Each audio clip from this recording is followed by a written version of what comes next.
প্রিয় দর্শক, স্বাগত সবাইকে আমাদের প্রতি রাতে নিয়মিত টক শো। এই সময় আমি জহিরুল আলম আপনাদের সঙ্গে আছি। প্রিয় দর্শক, মানুষ পুলিশের কাছে সেবা এবং নিরাপত্তা চায়। সাম্প্রতিক জঙ্গি বিরোধী অভিযানে পুলিশের ভূমিকা প্রশংসা কুড়িয়েছে ব্যাপকভাবে। শনিবারও পুলিশ র্যাবের যৌথ অভিযানে, জঙ্গি বিরোধী অভিযানে 11 জঙ্গি নিহত হয়েছে। এইটি একটি স্বস্তির বিষয়। তবে সামগ্রিকভাবে জননিরাপত্তায়, নাগরিক মর্যাদা রক্ষায় পুলিশের ভূমিকা নিয়ে সবসময় একটা আলোচনা আছে। সেটি ইতিবাচক আলোচনার পাশাপাশি নেতিবাচকও আলোচনা হয়ে থাকে। মানুষ যে সেবা পুলিশের কাছে আশা করে, তার কতটা পুলিশ পূরণ করতে পারে, না পারার কারণগুলো কি, পুলিশের সামর্থ্য এবং সীমাবদ্ধতা কতগুলো, দুর্বলতাগুলো কোথায়, দক্ষতা, পুলিশের আধুনিকায়ন, ভাবমূর্তির বিষয়গুলোকে কিভাবে দেখা হয় এবং উন্নত দেশে পুলিশের অভিজ্ঞতাগুলো কি, আজকে এই বিষয়গুলো নিয়ে আলাপ করব। একটি বিষয় বলে রাখি যে আমাদের পুলিশ নানা সীমাবদ্ধতার মধ্যেও অনেক ভালো কাজ করছে। উন্নত দেশের পুলিশের যে সুযোগ সুবিধা, আমাদের পুলিশ নিশ্চয়ই সেগুলো থেকে বঞ্চিত। তাদের দুর্নীতি এবং নিষ্ঠুরতা নিয়ে অনেক আলোচনা হয়, সমালোচনা হয়, সেগুলো চোখে পড়ে। কিন্তু অপরাধ উদ্ঘাটনে এবং জঙ্গি বিরোধী অভিযানে এবং নিরাপত্তায় সামগ্রিকভাবে পুলিশ এবং গোয়েন্দাদের যে মেধা এবং সাফল্য, সেগুলো আমাদের বিবেচনায় নিতে হবে। সেই প্রসঙ্গ নিয়ে আজকে আলাপ করব।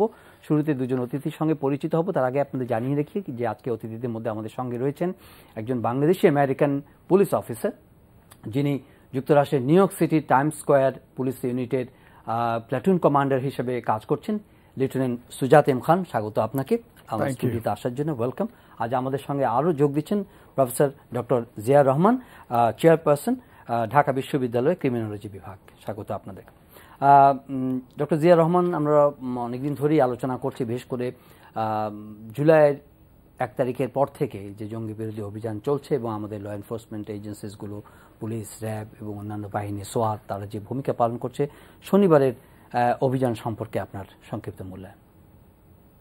ধন্যবাদ। আসলে হলিউডিজনের ঘটনাটা আমাদেরকে যেভাবে নাড়া দিয়েছে, একের পর এক পুলিশের যে অভিযানগুলো, এগুলো কিন্তু সেটারই একটা রিফ্লেকশন। আমরা পুলিশ বাহিনী সম্পর্কে আমাদের নানা রকম অভিমত ছিল, আইন শৃঙ্খলা বাহিনী বিশেষ করে জঙ্গি দমনের ক্ষেত্রে, কিন্তু যেটি আমি বলবো যে মূলত কমিটমেন্ট এবং স্টেটের একদম উপরের থেকে যে সাপোর্ট যেটা পাচ্ছে এবং সোসাইটির ভেতর থেকে যে জনমতটা তৈরি হচ্ছে, আমি মনে করি এই তিনটি বিষয়ের সংমিশ্রণে পুলিশের মধ্যে এক ধরনের ইন্সপাইরেশন কাজ করছে। যদিও আমাদের এখানে আপনি যদি লজিস্টিক্সের কথা চিন্তা করেন, আপনি যদি ম্যান পাওয়ারের কথা চিন্তা করেন, আপনি যদি ইকুইপমেন্টের কথা চিন্তা করেন, আপনি যদি টেকনিক্যাল নো হাওয়ের কথা চিন্তা করেন, সমস্ত জায়গায় কিন্তু ঘাটতি আছে।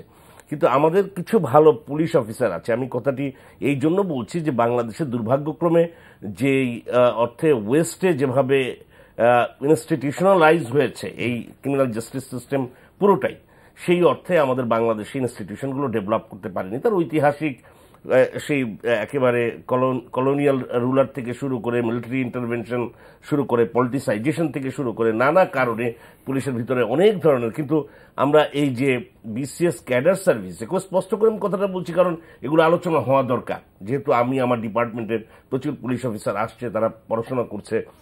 এই বিসিএস পুলিশ সার্ভিসে যেহেতু একটা উচ্চ শিক্ষিত শ্রেণীর ছেলে পেলে, কমিটেড ছেলে পেলে, যারা ইউনিভার্সিটি গ্রাজুয়েট, তারা প্রবেশ করছে, তাদের সাথে একটা ক্লিয়ার একটা ডিস্টিংশন করা যাচ্ছে যে ওই লেয়ারের যে অফিসারগুলো আছে রিলেটিভলি তারা অনেক কমিটেড, তারা চ্যালেঞ্জ নিতে আগ্রহী এবং তারা রিলেটিভলি যে সমস্ত নেগেটিভ করাপশন বা এই সমস্ত জিনিস ছিল, সেই সমস্ত জায়গায় তাদের রিলেটিভলি ভালো অবস্থান। এবং সেই জায়গায় আমি বলবো পুলিশের উপরের লেয়ারে বেশ কয়েকজন, আমি বলছি লিডারশিপ ইজ সো ইম্পর্টেন্ট, যে বিশেষ করে আমরা কাউন্টার টেরোরিজম ইউনিটের ডেভেলপমেন্ট দেখলাম। এর আগে কিন্তু সোয়াত ছিল, সোয়াত নিয়ে অনেক কথা হয়েছে, সমন্বয় ছিল না। কিন্তু আমরা দেখছি কাউন্টার টেরোরিজম ইউনিট হওয়ার পর পর যে এক ধরনের তাদের গতি, ডায়নামিজম আমরা দেখতে পাচ্ছি। এটি কিন্তু মোটামুটি শনিবারের যেই অভিযানটা ছিল, এটি ধারাবাহিক অভিযান এবং তারা আমরা দেখেছি শোলাকুয়ার অভিযানের পরে, মানে কল্যাণপুরের যে ঘটনা, নারায়ণগঞ্জের ঘটনা, প্রতিটি ঘটনা আমি মনে করি আমাদের সার্বিক পরিস্থিতিতে কাউন্টার টেরোরিজম ইউনিটের যে ফিলসফি বা তাদের যে স্ট্র্যাটেজি, সেই জায়গা থেকে আমি মনে করি পারফেক্ট। জি, mister Sujat M Khan, you are working for New York Police Department. Yes. আপনি অনেকদিন ধরে মানে American citizen, Bangladeshi born American police officer. তো আমরা আপনার অভিজ্ঞতার কথা জানবো, আপনারা কিভাবে পুলিশ বিভাগ নিউ ইয়র্কে কাজ করেন, বড় দায়িত্ব সামলান, কিন্তু how you look at the offensive, the campaign against violent extremism in Bangladesh? এটা কিভাবে দেখেন আপনারা? আমি দেখতেছি বাংলাদেশের পুলিশ এবং নিউ ইয়র্কের পুলিশের মধ্যে এতটা ডিফারেন্স না।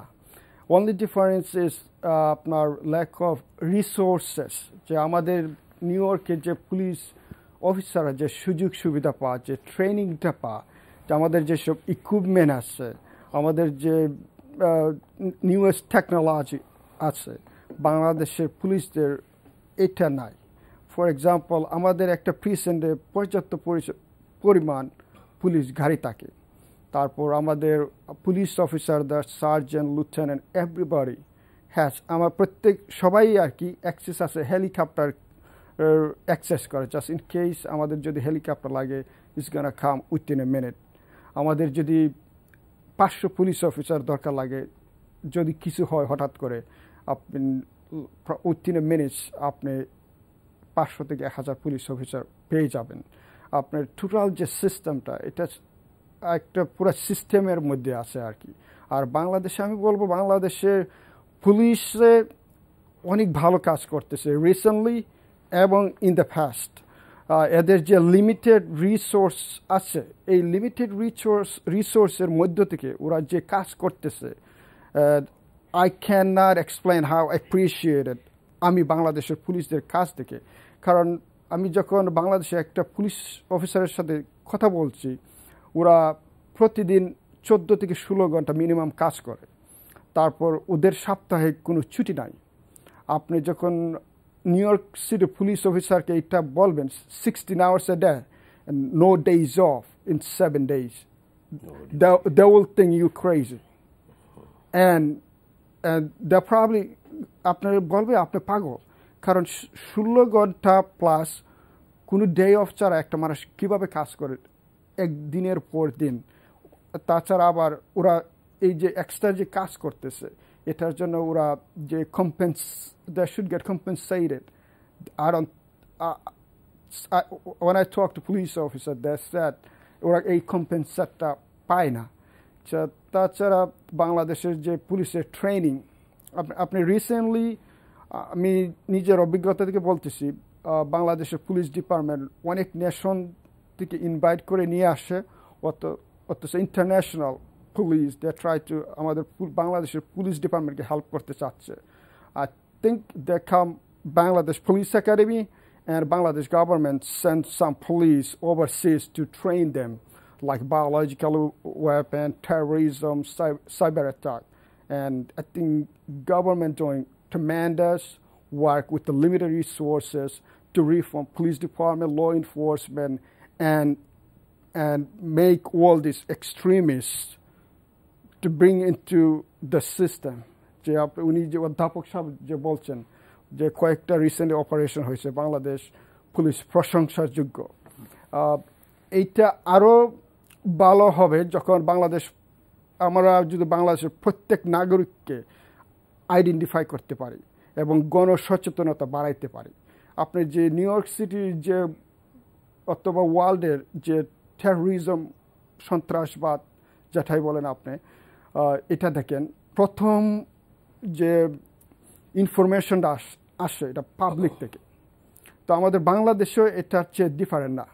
আমি যদি কিছু দেখে থাকি, if it's makes something suspicious, আমার পুলিশকে ফোন দিতে হবে। বাংলাদেশের I have to do my job. Like, I have to call somebody, let them know, okay, I saw this one, I don't think this is right. This could be either police, RAB, military, whoever in charge. মানে police একমাত্র তার মানে জননিরাপত্তা রক্ষা করতে পারে না জনগণের সহায়তা ছাড়া, সহযোগিতা জনগণের এবং পুলিশ দুজনে একত্রে কাজ করতে হবে। এই আপনি যদি জননিরাপত্তা নিশ্চিত করতে চান, পুলিশ পাবলিক রিলেশন যদি ইমপ্রুভ করতে চান, দুজনেই পরস্পরের সাথে কাজ করতে হবে। আমি শুনলাম যে আপনি নিউ ইয়র্কের খুবই গুরুত্বপূর্ণ যে ম্যানহাটন এরিয়া, সেখানকার টাইম স্কোয়ার, যেখানে পর্যটকরা সবসময় ভিড় করেন এবং প্রতিনিয়ত হাজার হাজার লক্ষ লক্ষ পর্যটক যাতায়াত করেন, ওই জায়গার নিরাপত্তার দায়িত্বটা আপনি পালন করছেন? আমি নিউ ইয়র্ক সিটির পুলিশ ডিপার্টমেন্ট টাইম স্কোয়ার ইউনিটে প্লাটুন কমান্ডার হিসাবে দায়িত্ব পালন করতেছি আজকে প্রায় 1.5 বছর যাবৎ। তো টোটাল টাইম স্কোয়ার ইউনিটে 120 জন পুলিশ অফিসার আসছে, আপনার 12 জন সার্জন আছে, অ্যাকচুয়ালি 13 জন সার্জন আছে, আমরা 2 জন লিউটেন্যান্ট আছি, একজন captain who is commanding officer. তো আমরা যে মেক শিওর আমরা যে times, my message to my police officer, make sure nobody's rights violated within our zone. আপনি হইতে পারে কাস্টম ক্যারেক্টার হইতে পারে, আপনার ভিজিটর হতে পারেন, রেসিডেন্টস হতে পারেন, make sure we take everybody's complain. আমরা সবার যে কমপ্লেন, সবার যে অভিযোগটা, এটা আমরা গুরুত্ব সহকারে নেই এবং make feel those people who complain this is very important what they're saying, and we take proper action, proper investigation. It could be minor, could be majors. Let's I give you আমি একটা আপনাকে example দিই। যদি মানুষ brief case ফালাই রাখে, তো একজন মানুষ আইসা বলল এই ব্রিফ কেসটা ছিল না 2 ঘন্টা আগে, কিন্তু এই ব্রিফ কেসটা এখন প্রায় 10 মিনিট ধরে পড়ে আছে, কেউ ক্লেম করতেছে না। তো আমার পুলিশ অফিসার রেসপন্ড করেন, so they look it from outside if anything look suspicious. যদি এর প্রথম দায়িত্ব জিজ্ঞাসা করা, আশেপাশের মানুষকে জিজ্ঞাসা করবে, তুমি কি কাউকে দেখছো এই ব্যাগটা ফেলে যেতে, তুমি তাকে জিজ্ঞাসা করবে। হোটেলের সামনে যদি ফালাই রাখে, হয়তো হোটেলের সিকিউরিটি গার্ডকে বলবে এটা কি তোমাদের হোটেলের না ভিজিটরদের, না কেউ এখানে রেখে বাথরুম অথবা ইনস্টা স্টোরে গেছে। এটা হচ্ছে প্রাথমিক ইনভেস্টিগেশন আর কি।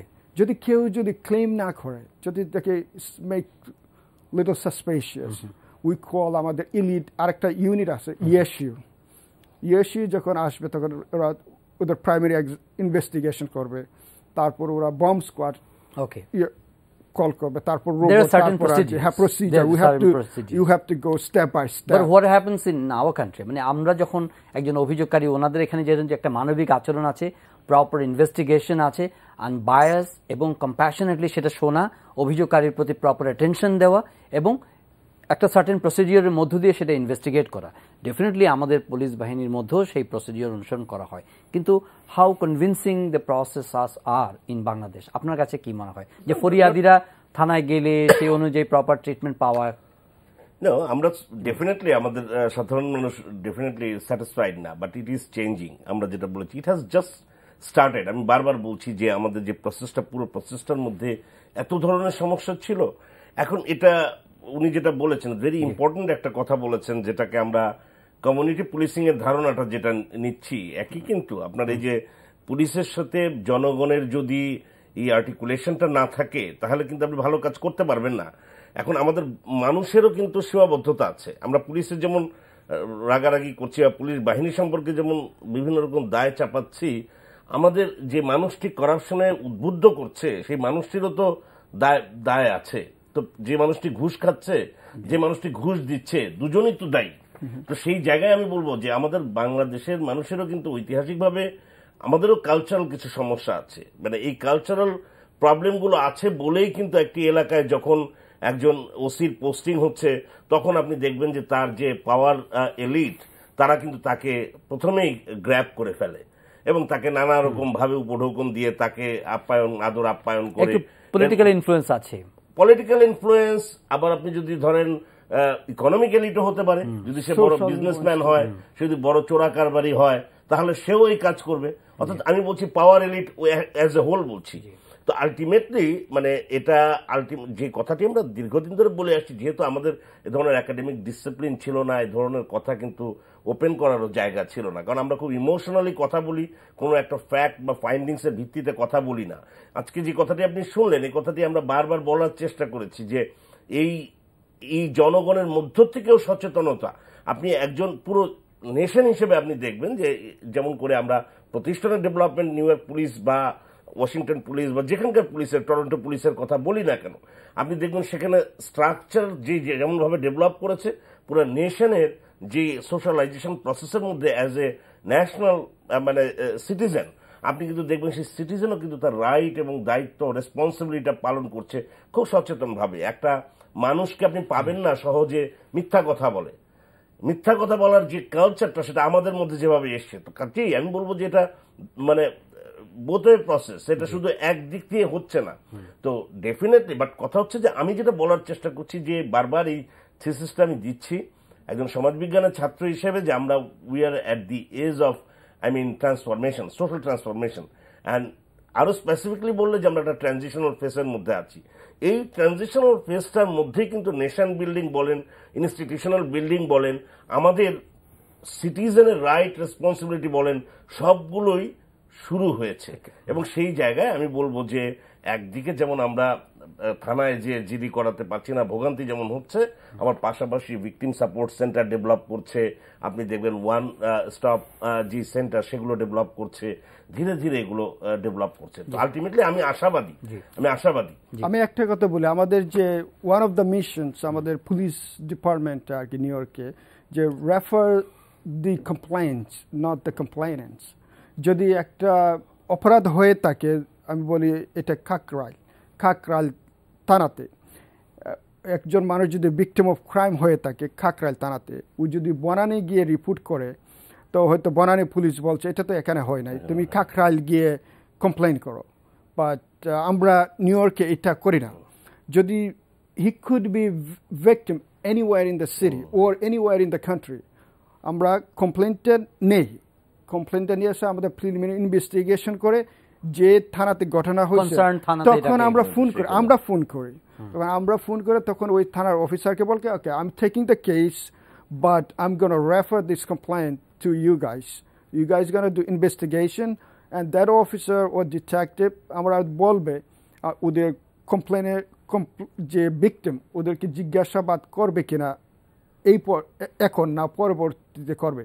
যদি এখন করে আমরা রাইট অ্যাওয়ে আমরা এই ভিকটিমকে আমরা ওই থানাতে নিয়ে যাই। আমরা ভিকটিমকে বলি না তুমি যাও অথবা তোমার নিজের খরচা যেতে হবে, আমরা পুলিশ গাড়ি দিয়ে ওই ভিকটিমকে ওই থানাতে নিয়ে make sure investigation done, primary investigation is done on the spot instead of referring complain go here go there. Lieutenant Sujat M খান, আপনি বাংলাদেশি আমেরিকান হিসেবে কাজ করছেন, এরকম আপনাদের নিউ ইয়র্কে এরকম কতজন বাংলাদেশি আমেরিকান পুলিশ ডিপার্টমেন্টে আছে অথবা ট্রাফিক বিভাগে? যদি বলেন নিউ ইয়র্ক স্টেট, পুরো নিউ ইয়র্ক স্টেটে over 1500 Bangladeshi involve in law enforcement one way or others. আমাদের ইউনিফর্ম পুলিশ অফিসার হবে নিউ ইয়র্ক সিটি পুলিশ ডিপার্টমেন্টে 175 জন, তার মধ্যে আমরা 6 জন লিউটেন্যান্ট, খুব সম্ভবত 15 থেকে 20 জন সার্জেন্ট, অ্যাটলিস্ট 150 জন পুলিশ অফিসার। আর আমাদের যে ট্রাফিক এজেন্ট আছে ওরা হবে over 750, and all other civilian posts like technology assistants, PAA, administrative assistant, all together. তো আপনাদের মধ্যে কোনো নেটওয়ার্কিং আছে?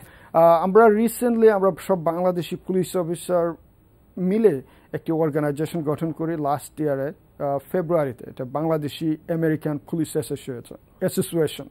আমাদের মূল লক্ষ্য হচ্ছে ব্রিজ বিটুইন কমিউনিটি এবং ল এনফোর্সমেন্টের সাথে।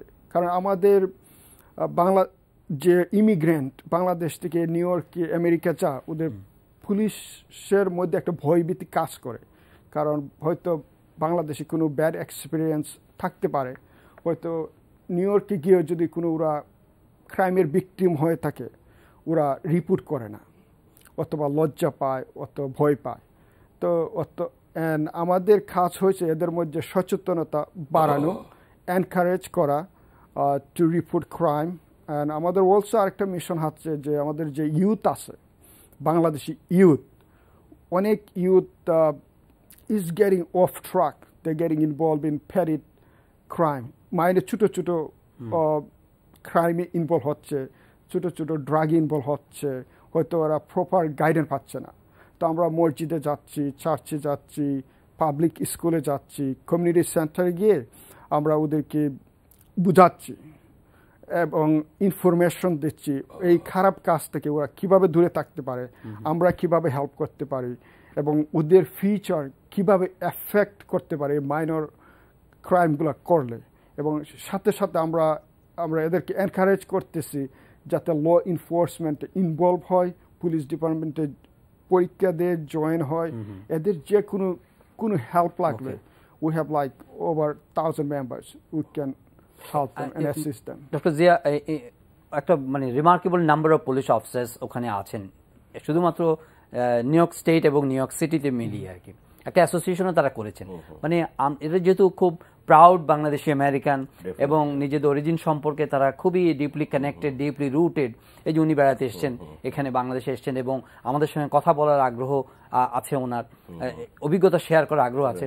How we can capitalise this intention or interest?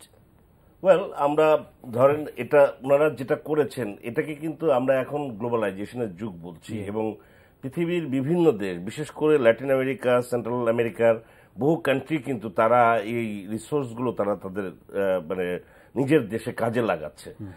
আপনি মানে অনেক দেশেই মানে যে ব্যবসার যে একটা বড় এন্টারপ্রেনার ক্লাস তৈরি হয়েছে আমেরিকান সিটির থেকে, তারা তাদের টাকা রিইনভেস্ট করেছে তাদের নিজের লোকেশনে, আগে যেখানে তাদের ওই এলাকাতেই থাকার কথা ছিল। আমি সুজিত সাহেবকে অনুরোধ করব যে ওনারা যদি এটাকে আরেকটু সিরিয়াসলি চিন্তা করে, যেমন এই কমিউনিটির জন্যই তো তারা ওখানে কাজ করছেন, বাংলাদেশের প্রতিও টান আছে যেহেতু বাংলাদেশের কমিউনিটি বা বাংলাদেশের পুলিশ, স্পেশালি ল এনফোর্সিং এজেন্সিকেও তারা যদি তাদের প্রোগ্রামের আওতায় আনতে পারে ইনফর্মালি, আমি বলছি যে সেভাবে তারা ইচ্ছা করলে কিন্তু মানে আমাদের এখানে যারা ইনফর্মাল ট্রেনিং কিংবা তাদের এক্সপেরিয়েন্স শেয়ারিং এর মাধ্যমে অনেক কিছু মেন্টাল, আমরা যে বলছি যে মাইন্ডসেটে আমাদের পুলিশ অফিসার একটা বড় সমস্যা আছে।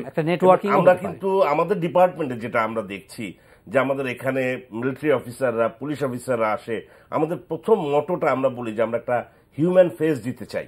আমরা এই ইনস্টিটিউশনগুলোর মধ্যে একটা কলোনিয়াল লিগেসি আছে, আমাদের ফার্স্ট কাজ হচ্ছে আমরা একটা হিউম্যান। আমি মনে করি এই জাতীয় এই যে শেয়ারিং তিনি করছেন, তারা এখানে থেকেও তারা তাদের কমিউনিটির লোকজনের কথা ভাবছেন এবং যেটি বলছেন খুবই ইম্পর্টেন্ট। আমি বলি যে এই যে ভিকটিম বাংলাদেশের মানুষ কিন্তু মানে আমার মনে আছে আমি কানাডাতে ছিলাম, আমার এক কলিগ তিনি তার বাচ্চাদেরকে কানাডাতেও ওই মানে দুধ খাওয়াতেন এবং ভাত খাওয়াতেন পুলিশের সাইরেনটা বাজিয়ে, মানে বাংলাদেশে তার যে এক্সপেরিয়েন্সটা ছিল যে পুলিশ আসছে পুলিশ আসছে এরকম করে। অর্থাৎ ওই যে উনি যেটা বলেছেন এই একটা মানে সেন্টিমেন্ট কিন্তু অনেকের মধ্যে আছে, ভয় পাওয়া বা হোয়াইট পিপল দেখলে পরেই তার একটা সাইকোলজিক্যাল এক ধরনের ইনফেরিয়রিটি কমপ্লেক্স, এই জাতীয় জিনিস কিন্তু প্রচুর মানুষের মধ্যে আছে।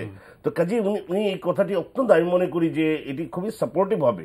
But at the same time বাংলাদেশের আমরা বলছি যেহেতু আমরা একটা ট্রানজিশনের মধ্যে আছি, আমাদের এখানে আমাদের অনেক আমরা গর্ববোধ করি, ওনাদের জন্য আমরা গর্ববোধ করি। তো ওনারা ইচ্ছা করলে আমাদের যে ইনস্টিটিউশন পুলিশ অফিসার আছে, আমাদের এই সমস্ত ডিপার্টমেন্ট আছে রিসার্চের কাজে, তারা এই জাতীয় কাজে আমি মনে করি যে ভালো কন্ট্রিবিউট করতে পারে। আপনার এই কথা প্রসঙ্গে আমরা কিভাবে বাংলাদেশ পুলিশকে হেল্প করতে পারি, আমি যার সাথে একটা ইনভাইটেশন পাইছি। আমি টুইসডে আমার একটা মিটিং আছে ঢাকা এম্বাসির সিকিউরিটি এজেন্টস ফ্রম আমেরিকা, ও ইনভাইট করছে বাংলাদেশি আমেরিকান পুলিশ অ্যাসোসিয়েশন যে এক্সিকিউটিভ মেম্বার, এদের সাথে একটা মিটিং করার জন্য আমরা কিভাবে বাংলাদেশ পুলিশকে হেল্প করতে পারি। তো টুইসডে ওনার সাথে আমার একটা মিটিং আছে এম্বাসিতে, সেখানে ওনার সাথে আলাপ হবে। উনি ইভেন ইউএস স্টেট ডিপার্টমেন্ট থেকে উনি বলছে আমাদেরকে অফার দেবে, we can come as a group like Bangladeshi descent police officer and we can study এবার বাংলাদেশ পুলিশ, ও আমরা বাংলাদেশ পুলিশ একাডেমিতে গিয়ে আমাদের পরামর্শ, আমরা কিভাবে ওদেরকে হেল্প করতে পারি পরামর্শ দেওয়ার জন্য। তো আমার টুইসডে মিস্টার স্কারের সাথে আমার মিটিং আছে, তো we will discuss about how we can help BD police from US. আপনি শুরুর দিকে বলছিলেন যে প্রপার কম্পেনসেশনের প্রবলেম আছে, লজিস্টিক্সের প্রবলেম আছে এবং এত সীমাবদ্ধতার মধ্যেও বাংলাদেশের পুলিশ ভালো কমেন্ডেবল কাজ করছে, যেটা আপনি নিজেও খুব অ্যাপ্রিসিয়েট করলেন ডিপলি। কিন্তু এখানে আরেকটা প্রসঙ্গ ডক্টর জিয়া রহমানও বলছেন যে একটা এলিট ক্লাস দ্বারা ইনফ্লুয়েন্স থাকে বিভিন্ন সময়, এটা একটা কনজেনিটাল প্রবলেম। কোনো সেটা রাজনীতি হতে পারে বা অন্যান্য সেকশন থেকেও সেই ইনফ্লুয়েন্স আসতে পারে। আপনাদের অভিজ্ঞতায় যুক্তরাষ্ট্রে এই বিষয়গুলো কিরকম, একেবারেই অনুপস্থিত নাকি কিছু কিছু আপনাদের ফেস? আমাদের পার্সোনাল লাইফে আমি কোনো ইনফ্লুয়েন্স অনুভব করি নাই। আমার মনে হয় না নিউ ইয়র্কের কোনো police officer and influence by somebody. If you যদি আপনি কারোভাবে ইনফ্লুয়েন্স হন, এটা you are corrupt, you are না, আপনি আপনার ডিউটি করতেছেন না। অ্যান্ড একজন সচেতন নাগরিক তো আপনাকে ইনফ্লুয়েন্স করবে না যে আপনার ডিউটির ভায়োলেশন করার জন্য। নিউ ইয়র্ক সিটিতে আমার মনে হয় না এরকম কোনো, আমি বলবো মনে হয় না বলতে কি আমি কি হয় না, এরকম কোনো ইনফ্লুয়েন্স আসে না। সবার কাছেই আইন এক। আপনি হতে পারেন না পুলিশ অফিসারের ছেলে, ম্যাজিস্ট্রেটের ছেলে, মেয়রের ছেলে, প্রেসিডেন্টের ছেলে, সবাই এক নিয়ম পালন করতে হবে। সম্প্রতি যে বেশ কিছু যুক্তরাষ্ট্রের বেশ কিছু ঘটনা আমরা দেখলাম, আমাদের দেশে জঙ্গিবাদের ঝুঁকি আমরা দেখি, কিন্তু যুক্তরাষ্ট্র কিন্তু একই রকম কিছু কিছু ঝুঁকিপূর্ণ ঘটনা ঘটেছে। অরল্যান্ডোতে আমরা গুলির ঘটনা দেখেছি, তারপরে আমরা কিছু কয়েকজন বাঙালিকে আমরা হত্যাকাণ্ডের ঘটনা দেখেছি। মসজিদের ইমাম, তার সহযোগী নাজমা বেগম নামে এক ভদ্র মহিলা, উনিও গান ডাউন হয়েছেন। তারপরে সেপ্টেম্বর মাসে নিউ ইয়র্ক সিটিতে, চেলসিতে একটা বিস্ফোরণের ঘটনা ঘটেছে। তো এগুলো ঘটনা কিন্তু এখন শুধুমাত্র বাংলাদেশ না, পৃথিবীর কোনো কান্ট্রি স্পেসিফিক না, আমেরিকাও এগুলো ঘটছে। আপনারা পুলিশ বাহিনীতে এই ঘটনাগুলো নিয়ে কি ধরনের চিন্তা ভাবনা, কি ধরনের আলোচনা হয়? এটা প্রথমে বলবো, সন্ত্রাসীর কোনো ধর্ম নাই, ওদের বর্ণ নাই, ওদের যে বিশ্বাস, কি বিশ্বাস নিয়ে কাজ করে আমারও জানা নাই, আমি জানি না কারো জানা আছে কিনা। মানুষকে হত্যা করা, খুন করা, মানুষের ক্ষতি করা কোনো মানুষের কাম্য হতে পারে না। এটা হতে পারে বাংলাদেশে, আমেরিকা, ফ্রান্স, যে কোনো জায়গা। কিন্তু যে আমাদের যে পাবলিক, আমি যে বলছিলাম পাবলিক অ্যান্ড পুলিশ, আমাদের নিউ ইয়র্কে যে কতগুলো ঘটনা ঘটেছে, যেমন চেলসি, লোয়ার ম্যানহাটনে যে বম এক্সপ্লোড হয়েছে, আমরা প্রথম ইনফরমেশন পাইছি কিন্তু পাবলিক থেকে। So public make big difference. আর পাবলিক যদি এই ফোন কলটা মেক না করতো, হয়তো অনেক মানুষ আহত হইতো, নিহত হইতো। আর আপনি যে বলছেন কিছু বাংলাদেশি মানুষ যে ক্রাইমের hate crime, I wouldn't say hate crime, but I would say they were victim of a crime. Oh, crime, okay. Crime. I was actively involved in all this incident as I'm just Bangladeshi member, Bangladeshi American police অফিসারের member হিসাবে আমি actively involve ছিলাম। যখন ইমাম সাহেবকে যখন গুলি করে দুপুরে মারা হয়েছিল, তখন আমি এই ক্রাইম সিনে আমি গিয়েছি, গিয়ে সব খোঁজখবর নিয়েছি। যখন যে নাজমা খান মারা গেছিল, আমাদের এক পুলিশ অফিসারের আন্টি, হুমায়ুন কবিরের আন্টি, তো হুমায়ুন আমাকে রাত 11টার সময় ফোন দেয়, আমার খুবই close friend.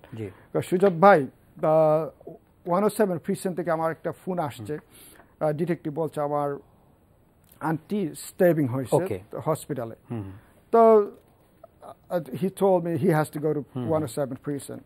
I said, okay, let me know what's going on. Okay. আমি বেডে যেতে চাচ্ছিলাম, তো ও আবার 10 মিনিট পরে ফোন দেয়, সুজাত ভাই এই মাত্র আমি ফোন পেলাম ডিটেকটিভ স্কোয়াড থেকে, আমার আন্টি মারা গেছে। তখন আমি বেড থেকে উঠে গেলাম, উঠে গিয়ে আমি 107 প্রিসেন্টে গেলাম।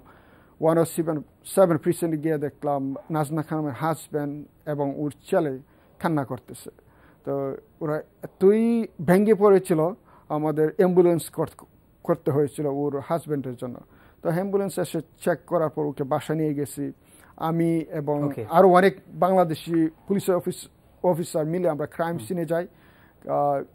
107 প্রিসেন্টের ইন্সপেক্টর ভ্যালার্গার সাথে মিট করি, আমরা আমাদের ইনফরমেশন এক্সচেঞ্জ করে ডিসকাস করি আমরা বাংলাদেশি পুলিশ অফিসার হিসাবে কিভাবে হেল্প করতে পারি, আর ওনার যদি কোনো হেল্প লাগে to reach out to me. And who were on the crime scene very long time, probably until 3:30, 4 o'clock in the morning that day. And we follow up until suspect get caught. এবং এই কাজগুলো খুব দ্রুততার সঙ্গে খুব সিরিয়াসনেসের সঙ্গে এগুলো করা হয়, যে তদন্তগুলো, এবং খুব আমরা দুটো ঘটনাতেই দেখেছি যে যারা হত্যাকারীর সাথে সাথে ধরা পড়ছে। নাজমা খানমের হত্যাকারী ধরা পড়ছে আপনার 2 দিন পরে, আর ইমাম সাহেব মারা গেলেন একদিন পরে। আচ্ছা, একটি এরকম হয় যে এই উন্নয়নশীল বা তৃতীয় বিশ্বের দেশগুলোতেও আমরা দেখি যে নিরাপত্তা হেফাজতে নানা নির্যাতন, মানবাধিকার লঙ্ঘনের ঘটনা, পুলিশ হেফাজতে এবং এক্সট্রা জুডিশিয়াল কিছু হত্যাকাণ্ডও দেখি। এইসব কথা আপনারা কিভাবে আপনাদের দেশে, মানে যুক্তরাষ্ট্রে নিরাপত্তা হেফাজতে কাস্টাডিতে কি মানে নির্যাতনের কোনো ঘটনা, কোনো অভিজ্ঞতা হয় কিনা? আমাদের যে প্রত্যেকটা ঘটনা আপনি মিডিয়াতে দেখেন, নিউজ পেপারে দেখেন, প্রত্যেকটা ঘটনাই কিন্তু ইউনিক।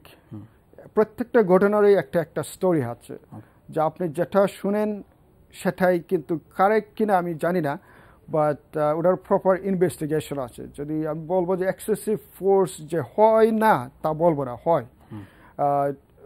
আমাদের আবার কিছু কিছু ইনভেস্টিগেশন লেভেল আছে। এক্সেসিভ ফোর্স হইলে, যেমন আপনি যে মাইনর এক্সেসিভ ফোর্স হয়, সেটা ওই যে ডালাসে, আপনার শার্লটে এই ধরনের ঘটনা তো আমরা দেখি। হ্যাঁ, এক্সেসিভ ফোর্স হলে আপনার আমাদের ইনভেস্টিগেশন করতে হবে, অফিসারকে ফেস করতে হবে, ডিসিপ্লিন আমরা বলি, এটা ডিসিপ্লিন, ডিপার্টমেন্ট অফ ডিসিপ্লিন, এটা ফেস করতে হবে। তারপর যদি is fall into crime, he has to go through, আমি যে সাধারণ মানুষ যেভাবে বিচার পায় সেইভাবে পুলিশ অফিসারদের বিচার হবে। ডক্টর জিয়া রহমান, আমরা আলোচনা প্রায় শেষ পর্যায়ে। আমরা পুলিশের চ্যালেঞ্জের কথা জানি, ঝুঁকির কথা জানি, আমরা সমালোচনা করি, নেতিবাচক কথাও বলি, আমাদের অপ্রাপ্তি এবং অনেক রকম আশার কথাও আমরা বলি। কিন্তু এটাও ঠিক যে পুলিশের যে কম্পেনসেশনের কথা উনি বললেন, ওনারা অবাক হয়ে যান যে এত ঘন্টা কাজ করেন, কম্পেনসেশন কম থাকে, অনেক সময় ডে অফ থাকে না।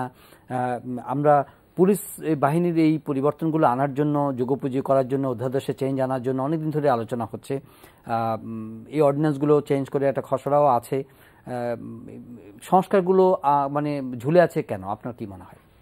না, সংস্কার ঝুলে আছে সিম্পলি আমি বলবো যে পুলিশের একেবারে হাইকমান্ডের নিশ্চয়ই আমি বলবো যে লিডারশিপ কিংবা রাষ্ট্রের ব্যুরোক্রেটিক যেই জটিলতা, যেটা আমরা সবসময় বলছি, যে আমার মনে হয় যে এটা নিয়ে খুব সিরিয়াসলি ভাবা হয় না, এবং এখানে ইন্টারেস্ট জড়িত। যখনই কোনো গ্রুপের ইন্টারেস্ট থাকে, সেই গ্রুপ এই কাজে বাধা দেয়, সহজ কথা। এবং আমাদের এখানে যে কোনো কাজ করতে গেলেই যে একটা দীর্ঘসূত্রিতা কাজের, এটাও আমি বলবো যে একটি বড় কারণ। বাট আশার বিষয় হচ্ছে এই যে আমরা দেখছি, আমরা যখন সিনিয়র পুলিশ অফিসারদের সাথে কথা বলছি, যে তারা নিজেরা, যেটা একসময় আমরা এটা ফিল করেছি যখন একজন সাংবাদিক বা একজন একাডেমিক যখন এ সমস্ত সমালোচনা করত, তখন কিছু না বুঝেই যে কোনো একটা, এটা মিলিটারির ক্ষেত্রেও আমরা দেখেছি, পুলিশের ক্ষেত্রেও দেখেছি, সিভিল ব্যুরোক্রেসির ক্ষেত্রেও দেখেছি, তিনটি কিন্তু আমি যেটা বলেছি যে এগুলোই কলোনিয়াল লিগেসি, যে তারা কখনোই কিন্তু তাদের কোনো ভুল আছে এটা স্বীকার করতে ছিল, যে কোনো ভাবেই হোক তারা এটাকে সাফাই গট। কিন্তু এখন যেটা আমি এটাকেই পজিটিভ দেখি, যে আমাদের অনেক রাউন্ড টেবিল হয়েছে, আমরা দেখেছি আমাদের ডিপার্টমেন্টের থেকে হয়েছে, সিনিয়র পুলিশ অফিসাররা তারা নিজেরা এই কাজে আগ্রহী। তো কাজে আমি মনে করি যে আমাদের এখানে অর্থ, বিত্ত বা ব্যুরোক্রেটিক সমস্যা, সমস্ত কিছু সমস্যা আছে, কিন্তু এখন যেভাবে শুরু হচ্ছে তাতে আমি আশাবাদী। যেমন কাউন্টার টেরোরিজম ইউনিট নিয়ে আপনি নিশ্চয়ই জানেন যে দীর্ঘদিন যাবত এই কাউন্টার টেরোরিজম ইউনিট নিয়ে একটি টাগ অফ ওয়ার চলছিল, যেটা করা উচিত কিনা, কিংবা এর এক্সিস্টিং অনেক কাউন্টার টেরোরিজম সেল আছে কিংবা সোয়াত আছে, সুতরাং আরেকটি ইউনিট করতে হবে কেন। তো কাজে এখন কিন্তু আমরা দেখতে পাচ্ছি যে প্রতিটি ডিপার্টমেন্টের কিন্তু আলাদা আলাদা এই ধরনের ইউনিট থাকতে পারে। একটা শেষ কথা, শুধু আমি আমেরিকান পুলিশ বাহিনী সম্পর্কে আমরা অনেক পজিটিভ কথা শুনলাম, আমরা আমাদের অনেক নেগেটিভ কথা শুনি। একটা জায়গায় বোধহয় আমি শেয়ার করছি আমার একাডেমিক নলেজ এবং যতটুকু আমি দেশের বাইরে ছিলাম সেই জায়গায় একটা জিনিসের মানে আমি বলবো যে মাইন্ডসেটের আমাদেরও অত ভিন্ন ভিন্ন প্রবলেম আছে। আমেরিকান কপসদের মধ্যেও কিন্তু আপনার ওই যে প্রিজুডিস কিংবা হেট ক্রাইম যেটা আপনি বলেন, খুব ট্যাসিটলি সেটা মাঝে মাঝে প্রকাশিত হয়। আপনার এথনিক কনফ্লিক্টের ক্ষেত্রে, হোয়াইট ভার্সেস ব্ল্যাক কিংবা এল্ডারলি পিপলদের ক্ষেত্রে, অনেক ক্ষেত্রে কিন্তু আমরা এগুলো দেখেছি। আমাদের সময় একদমই শেষ, আপনার জাস্ট লাস্ট কমেন্টস। আমি যা শুধু বলবো, শুধু বাংলাদেশের জনগণ না, পুলিশও আরো সচেতন হতে হবে, এদের কমন সেন্স অ্যাপ্লাই করতে হবে। যে কমন সেন্স যাকে বলে আর কি, যে যা করলে দেশের ক্ষতি হয়, দুর্নাম হয়, সেটা এড়ানোর জন্য। আমি একটা ছোট্ট একটা এক্সাম্পল দিব। আমি যখন এয়ারপোর্ট থেকে বাহির হয়ে আসি, তখন একটা এয়ারপোর্টে সারা ওয়ার্ল্ডের যাত্রী আসা যাওয়া হচ্ছে। দেখলাম আমি ল্যান্ড করছি 5টার সময়, এটা আমি জানি এটা 5টা সকাল, অনেক মানুষ ক্লান্ত। দেখলাম একজন অফিসার বসে ঘুমাচ্ছে চেয়ারে। তখন আমি হঠাৎ চিন্তা করলাম, এটা এয়ারপোর্ট, সারা পৃথিবী থেকে এখানে মানুষ আসছে, এখন এয়ারপোর্ট থেকে নেমেই যদি একজন অফিসার ঘুমাচ্ছে চেয়ারে বসে, খুব খারাপ দেখা যায়। আমি চাই না যে দেশের কোনো দুর্নাম হোক, যে বিদেশের যে সিটিজেন আছে আমাদের দেশ সম্বন্ধে কোনো যে কি বলে কোনো খারাপ ধারণা এইটা হোক। আমি অনুরোধ করে বলবো এগুলো অ্যাভয়েড করা। It's very minor thing. আমি জানি ওরা টায়ার্ড, খুবই নিদ্রান্ত, বা একটু আড়ালে গিয়ে বিশ্রামটা নিতে পারতো। Thank you so much lieutenant Sujat M Khan, thank you for having me. স্টুডিওতে আসার জন্য ডক্টর জিয়া রহমান, আপনাকে ধন্যবাদ স্টুডিওতে আসার জন্য। প্রিয় দর্শক, আজকের অনুষ্ঠান আমরা এখানে শেষ করছি।